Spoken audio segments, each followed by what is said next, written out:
RSF files are tricky. They are often recovery files for data recovery software. They don't contain your data. They contain the map to your data. I'm Evan Brooks, Certified Support Engineer. Let's explain how to use them. Near the end, we'll discuss the essential features of a professional-grade RSF file inspection tool that supports hundreds of other formats as well.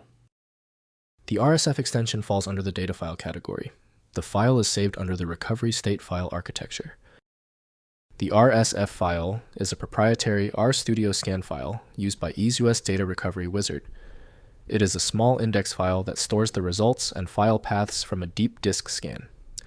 Its function is allowing the user to resume a large data recovery process without rescanning the entire disk.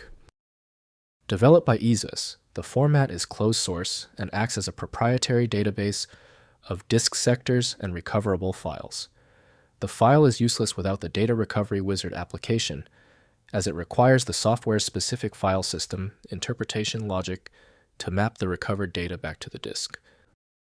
The RSF data container is optimally managed by Data Recovery Wizard developed by EaseUS. The complex compression ratio is not supported by standard Windows decompression tools.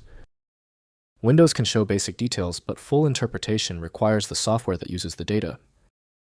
We're going to use the list of installed programs to find the match. Right-click your RSF file, then click Open with Test Data Recovery Wizard if you see it. If it fails, select the next program. Methodical testing works.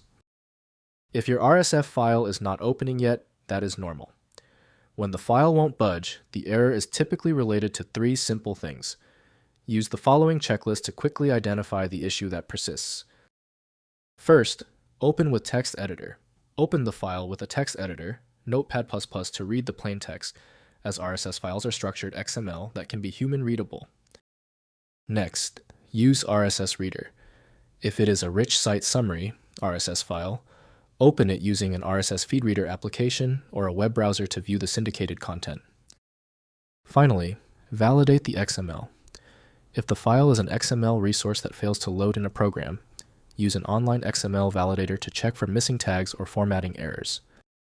When we've confirmed your installed apps can't open the file, the next step is to use the one tool most likely to work, a universal file viewer. It is designed for challenging RSF formats and worth a try. Time for the guaranteed solution, FileMagick. It handles any RSF format you throw at it, available now at filemagick.com. I'm thankful for every viewer I have. Thanks for watching to the end.